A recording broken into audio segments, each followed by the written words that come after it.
Oh, got it. We're seeing you here on the new series, The Big Leap. What drew you to this project? I honestly, it's funny. I read this about 4 times before I agreed to audition for it because I wasn't sure. It was in the middle of the pandemic. I wasn't sure that I was the right guy they were looking for. Like what I had read, it was a little different than anything I kind of done before.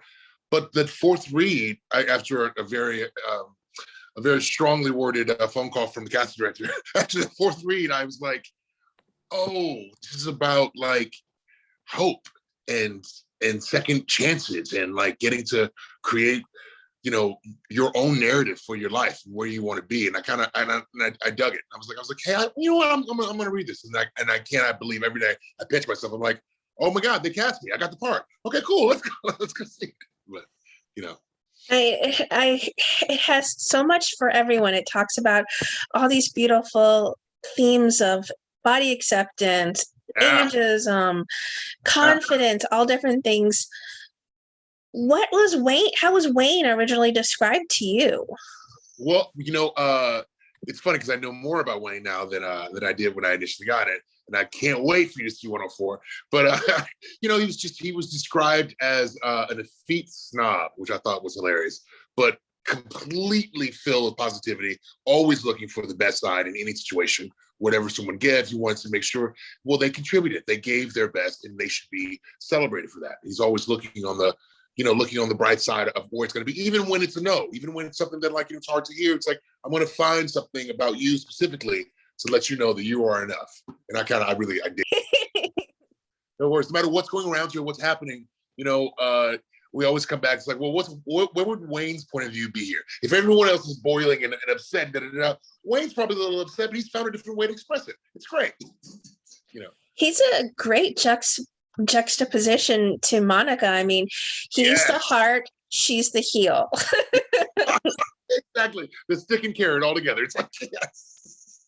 That's so funny. And I love, and seeing in 103, you get to find out Monica's backstory, and Mallory Jansen is like one of the sweetest women I've ever worked with. And she's so lovely and giving and kind. And to see her do what she does with Monica, I'm like, give her all the flowers, all the awards, all the things. I was like, she's got some balls. Yeah. Monica has some balls. They must always, she has some ovaries because balls are really kind of fragile. You hit them, you squeal, you scratch. She throws a chair, man. Yeah, she throws a chair. I mean, what's going through Wayne's mind when she's so tough on these people? And I love that.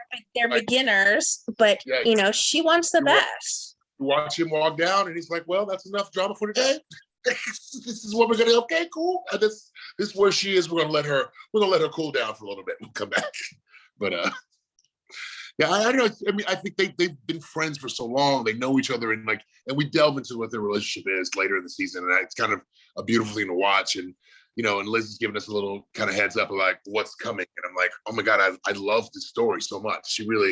It's such beautiful writing and how she set it up. I absolutely agree. As I mentioned, the first 2 episodes are just so enticing. And I would love to ask you about Wayne's relationship with Nick. I mean, he feels so comfortable expressing his opinion. Is that just Wayne, or does he have some sort of relationship with Nick where he feels comfortable saying, I know what's up with what you're doing behind the scenes? I think it's kind of more like in a way, they are all equal executive producers, right? You know what I mean? In a way, well, right? Not according to Nick. But so I think the idea, I mean, it is Wayne's brainchild. Like, he created the Big Leap, he brought it here, and but once you get involved with the studio and the networks, then suddenly you have new bosses, you have new creative visions. And so I think Wayne is just Wayne. He's not like, he has a filter, but not really a big one. It's kind of like, he wears his emotions on his face, and he wears his thing. It's kind of like I think he just feels like he can put Nick. It's like, Nick, you're not as important as you think you are, and you're not as smooth and slick as you think you may be. I see this. I know her. Don't bet the snake. But that's I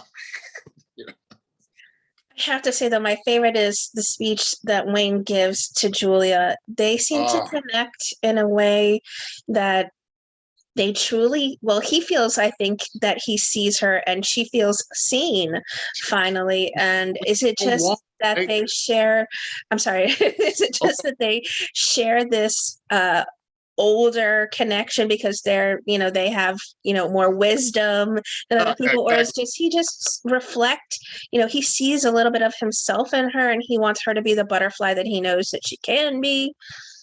That's all of those things. That is exactly, that's what we talked about when we, worked. And that scene was a part of both of our auditions. Or, Wow. I think they just like said, hey, Terry Polo, we need you to do this because you're brilliant.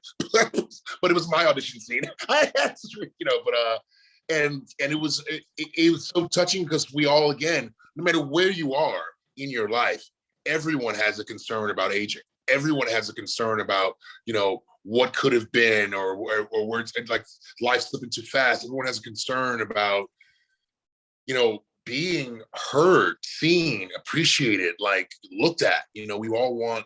I think that's what we're searching for, and it's just such a beautifully written scene. It's like, oh, you want to talk about regret? Oh, but we all have regret. It's so beautiful. And is that also really then what actually motivates Wayne to create the Big Leap, is that he wants everyone, no matter their age, their race, whatever, they Uh, feel seen? I would like to say that is the case, but I urge you to continue watching The Big Leap. I think the show may answer that question for you, and I don't want to give anything away. But around episode 4, I think, is when you get a like, might even be the teaser. Well, we know how good Wayne is at dancing. How good is Kevin? Oh wow! Like, I am. Let's see. I think I could play a dancer on television. I think when the right circumstances and the right choreographers, and luckily we have some brilliant choreographers in this. Christopher Scott, they're all, Comfort. yeah, the Comfort, Danielle, like Lance, Patrick, they're all just killing it. So I think that if they could make me look like a dancer, then we're in golden shape. We'll run for years and years. Because I think Liz has subtly threatened Scott Foley and I with the dance together. We're like, but we don't do the dancing. That's it. So we'll see. I was going to ask. I mean, are we going to see some of Wayne's abilities or former abilities? But I guess that's TBD for the time being. Uh, Oh, I, wow. I think this is such a beautiful place for you. This is such a beautiful character for you. Do you resonate with him at all? Absolutely. Like I'm totally. I feel like every day I'm trying to reinvent myself, or like look back. Like you look back at mistakes or conversations you've had or situations you've been in or things you wish you could have done better. And it's like, you know what?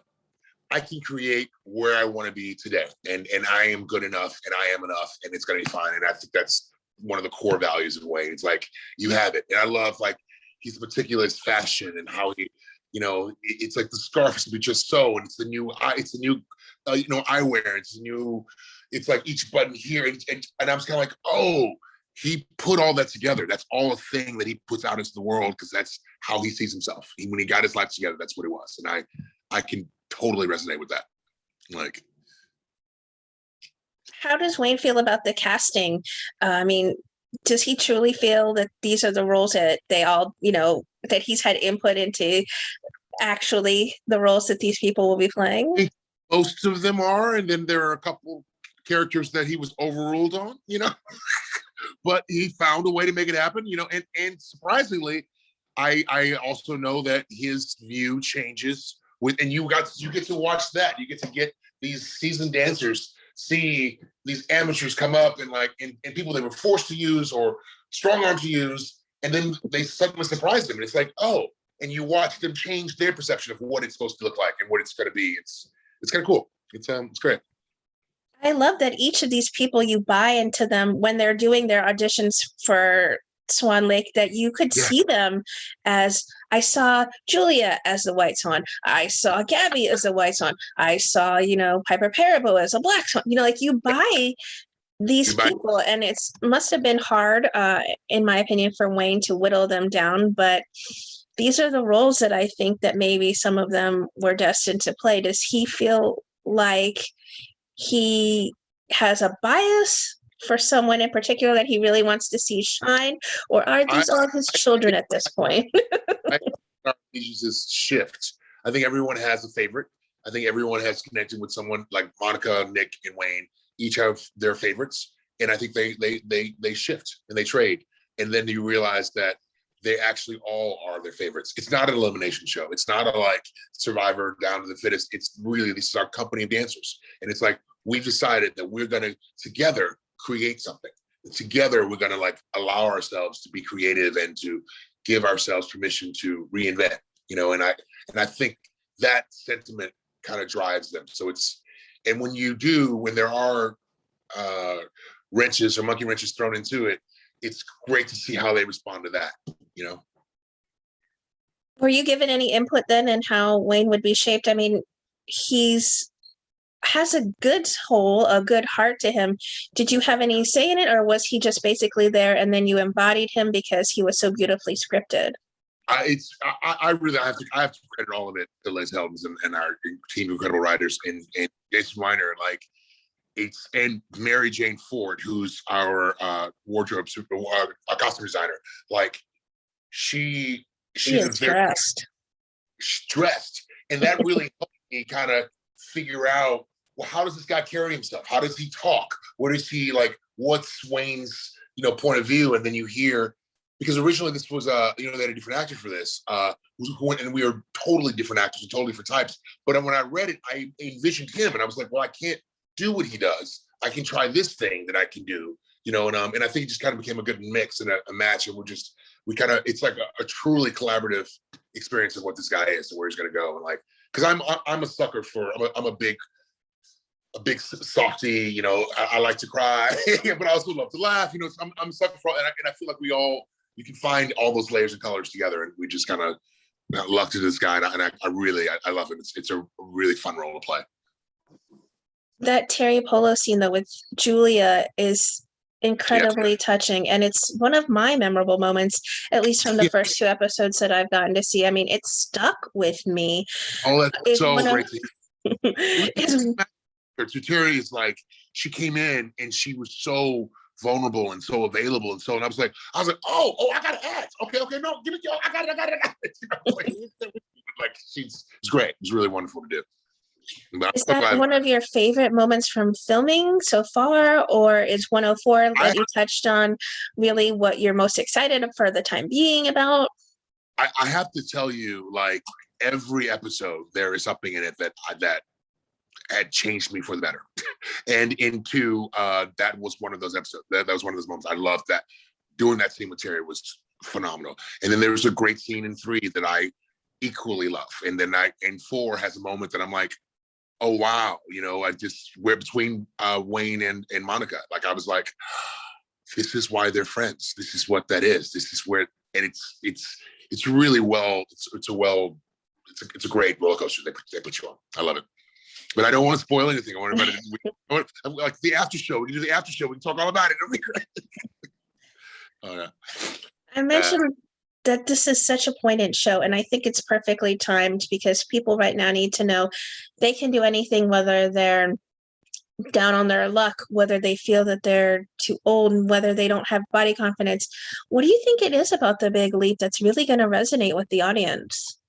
I hope it's really just that. People will see themselves in these characters and realize they can do anything they want, and you don't have to put up with society's labels or